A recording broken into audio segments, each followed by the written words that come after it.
நான் முதலமைச்சர் ஆகும்போது தான் என்னுடைய அமைச்சரவையில் இடம் கொடுத்தேன்.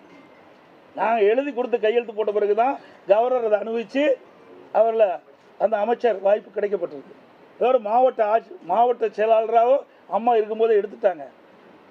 பிறகு நாங்கள் இருக்கின்ற பொழுது தான் பொறுப்பு இருக்கும்போது அவருக்கு அந்த பதவி கொடுத்தோம். நான் முதலமைச்சர் ஆனதற்கு பிறகுதான் இவருக்கு அமைச்சரவை இடம் தந்தேன் என்று சொன்னார்கள். எங்களை போன்றவர் இவர் முன்மொழிவில்லை என்று சொன்னால் இவர் முதலமைச்சரே ஆகியிருக்க முடியாது. இவர் அம்மா மூலமாக 3 முறை முதலமைச்சரானவர் OPS. ஆனால் இவரை பொறுத்தவரையும் கொல்லப்புற வழியாக முதலமைச்சரான என்பது நாடறிந்த ஒன்று. நான் எதற்காக சொல்கிறேன் சொன்னால், இன்று என்னை கொச்சைப்படுத்துவதற்கு நான் தான் அவருக்கு அமைச்சர்களில் இடம் தந்தேன் என்று சொல்வது வேதனை அளிக்கக்கூடிய ஒன்றாக இருக்கிறது. எந்த எம்எல்ஏ இவர் தேர்ந்தெடுத்தாங்க? இவரோட எத்தனை பேர் வெளியே போயிருக்கிறாங்க சொல்லுங்க. எங்களோட எத்தனை பேர் இருக்கிறாங்க? ஆக அத்தனையும் ஒரு பொய் செய்திகள்.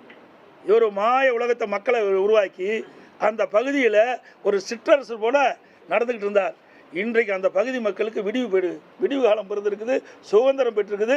சிற்றரசை போல தொகுதி மக்களுக்கு எந்த பணியும் ஆற்றாதை போல, கழக தொண்டர்களுக்கு எந்த உதவியும் செய்யாதை போல கருத்துக்கள் பரிமாறப்பட்டிருக்கிறது. எத்தனை பேர் ஒன்றிய சேர்மனாக, நகர்மன்ற தலைவராக, அதே நேரத்தில் வழக்கறிஞர் உடைய சட்ட நிபுணர்களாக நியமிக்கப்பட்ட வரலாறும் இந்த தொகுதியில் இருக்கிறது. இவர் என்ன செய்தார் என்று சொன்னால், இவருடைய மாமன் அவருடைய இறுதிச் சடங்குக்காக கோபிச்செட்டிப்பாளையம் வருகிற போது முடித்ததற்கு பிறகு நம்முடைய நெடுஞ்சாலை பயணி விடுதியில் குளித்துவிட்டு எங்களிடத்தில் சொன்ன ஒரே வார்த்தை, அப்போது 5 பேர்கள் அங்கே இருந்தால் இப்போதும் அவர்கள் இருக்கிறார்.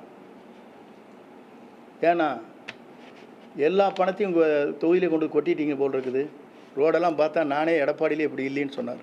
எப்படி இந்த வார்த்தை இங்கே சொல்லப்பட்டிருக்கிறது? இல்லை என்று சொல்ல மறுக்க முடியாது.